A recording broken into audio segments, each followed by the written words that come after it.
Ассалаумағалейкум, қазақ елі. Қымбатты бауырлар, қазақстандықтар, қазақ азаматтары. Мен бүгін осы бейне үндеуімді мына біздің жоғарыда отырған билікке, сол билікте жүрген азаматтарға нақты айтатын болсақ, мына біздің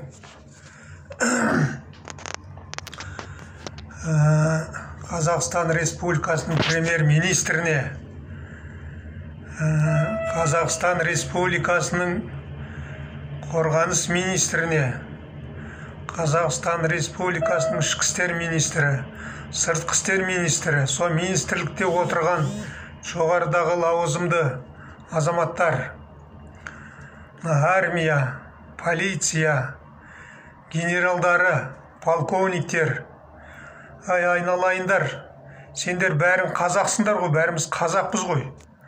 Мына ғаламторды, интернетті көріп отырсыңдар ғой. Ана сендердің төбелерінен қарап отырған мына Нұрсұлтан жауыздың, жалмауыздың, қанішердің не істеп отырғанын көріп отырсыңдар ғой. Қалай сендер сезім жоқ па?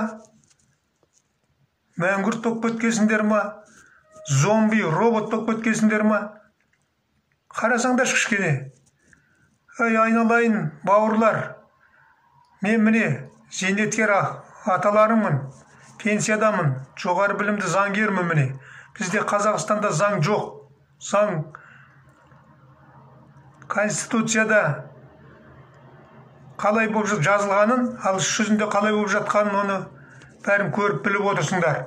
Ана көшеге шығып ой пікірін айтқан адамдарды міне аяқ қолын қайырып бұрап автобусқа тығып әкетіп түрмеге 10 сөтке 15 сөткеге жауып жатсыңдар.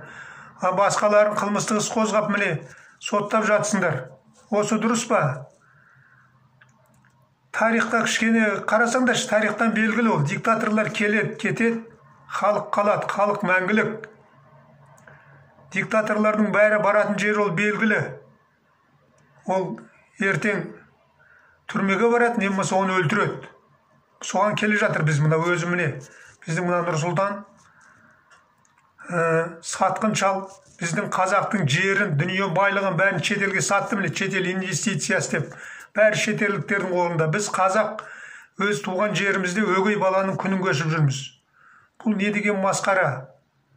Сонан жоғарыда отырған министр, премьер-министр деген мына сыртқы істер, қорғаныс министрі, ішкі істер министрі, министрліктің бәрі мына премьер-министрге бағынады ғой. Соны шақырып айтпайсыңдар ма?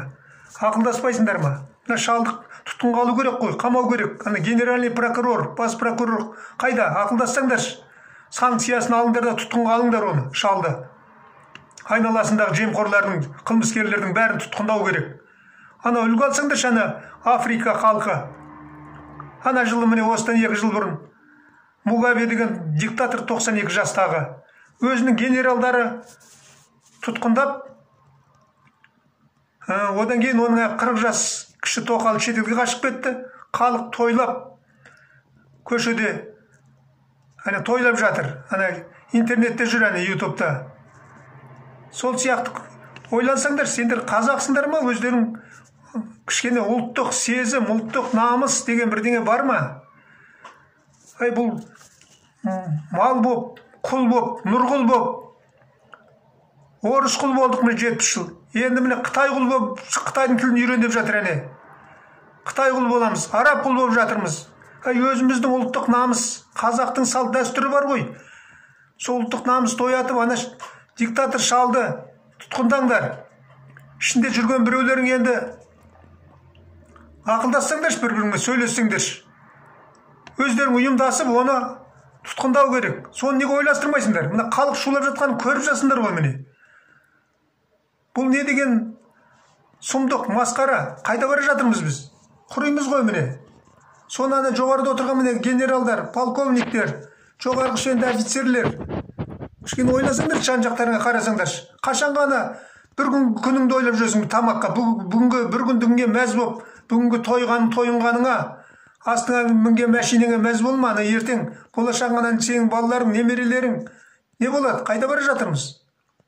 Өлетін бала бейітке қарай, молаға қарай жүгіреді деп. Молаға кетіп бара жатырмыз. Соны ойланыңдар, бауырлар. Ұйымдастыру керек. Бір-біріңмен ақылдасыңдар. Ана диктатор шалды тұтқындаңдар. Қамаңдар.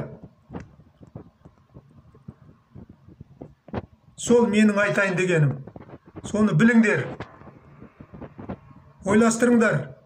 Шалды тұтқындау керек. Заң орындалмайды. Заңды өздері өзі бұзып отыр. Жоғарыда отырғандар. Пенсия жасы 63, 80-ге келді, міне әлі кеткісі жоқ. Президент деген 2 сұрап отыру керек, 2 мерзім. Бұл міне әлі кеткісі жоқ. Енді ана қызына беріп кетем деп жатыр. 30 жыл өзінің құлы болдық, енді 30 жылына қызының құлы мал болса, Қытайға сатып жібереді, бітті. Қытай тілін үйрен деп жатыр ғой міне. Қытайдың провинциясы боласың ана, Шыңжаң сияқты. Шыңжаңды ұйғырларды қазақтарда не миллионға жоқ 700 мың қазақ түрмеде жатыр дейді Қытайдың. Енді мына Семейде түрме салып жатыр дейді әне. Сол сияқты өзімізді өшіргеп Шыңжаңның Қытайдың құлы боламыз, соның түрмесінде жатамыз, құримыз.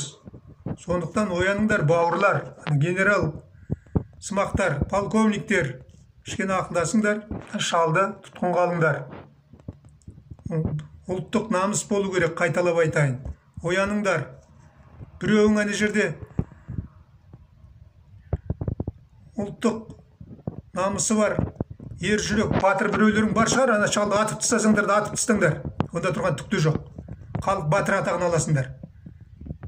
Әгі қазақ айтады ғой, ханның басын ханалар шауып тұрып, қардың басын қаралар жауып тұрып дейді. Шауып тұрып біреудің басын алыңдар да, өздерің таққа отырыңдар. Әділетті, демократиялық қоғам құрайық. Басқа мемлекет сияқты. Міне, Армения былтыр алдыңғы жылы диктаторларын кетіріп, парламенттік мемлекет құрды. Бізде сондай парламенттік, халық басқаратын, халықпен ақылдасып істейтін мемлекет болайық. Әділетті, өркениетті, диктатор Солтүстік Корея сияқты болып, түрме ел болмайық, түрме мемлекет болмайық. Осы бауырлар, аман болыңдар, рахмет тыңдағандарыңа. Осы бейне жазбаны таратыңдар. Оянсын халық, ана туған туысқандарың, ана армияда істейтін, полицияда істейтін айтыңдар туыстарыңа, балаларыңа. Халыққа қарсы шықпасын, халық жағына өтсін, заңсыз бұйрықты орындамасын, отставкаға кетсін. Бір ай жұмыстан кетіп, отставкаға кетсе жаппай, аштан өлмейміз. Одан кейін ертең жақсы өмір сүреміз. Соны айту керек, түсіндіру керек ана балаларымызды. Өзіміздің бала ғой, армияда жүрген, полиция жүрген, бәрі өзіміздің қазақтың балалары. Соланы диктатордан қорқып, сонан жоғарыда отырған генералдар, полковниктер бұйрық беріп отыр. Қалай ойламайсыңдар? Отставкаға кетіңдер. Жаппай. Ана Италияның полициясы әне. Жаппай көшеде шлемдарын шешіп, халық жағына өтті. Халық қол соғып, қуанып, шапалақтап, құшақтасып жатыр әне. Сол сияқты халық жағына өтіңдер. Сендер халықтың баласыңдар. Ант бергенде елімізді, жерімізді, отанымызды қорғаймыз дедіңдер. Диктатор демес. Соны білу керек, айналайын, балалар. Айтатын әңгіме көп әне. Ютубта, Фейсбукта, интернетте бәрін айтып жатыр. Соны тыңдаңдар, ояныңдар енді. Құл боламыз енді. Міне, мына жас балалар көп білмейді. Біз міне, шалың 80-ге келді. Мен одан 10 жас кішімін, міне мен 70-ге келдім. Біз білеміз, 86 жылы қалай қудалады жастардана. Алматының алаңында осы Нұрсұлтан Назарбаев сол кезде билікте отырған. Одан кейін Жаңаөзен оқиғасын білесіңдер. Ана Алтынбек, Сәрсенбаев, Заманбек, Нұрқайыл, өзінің күйеу баласы Рахметәлиев. Біз білетініміз, білмейтініміз қанша. Бұл қылмыскерді тұтқындау керек. Соны ойластырыңдар, бауырлар. Ояныңдар. Аман болыңдар. Рахмет тыңдағандарыңа.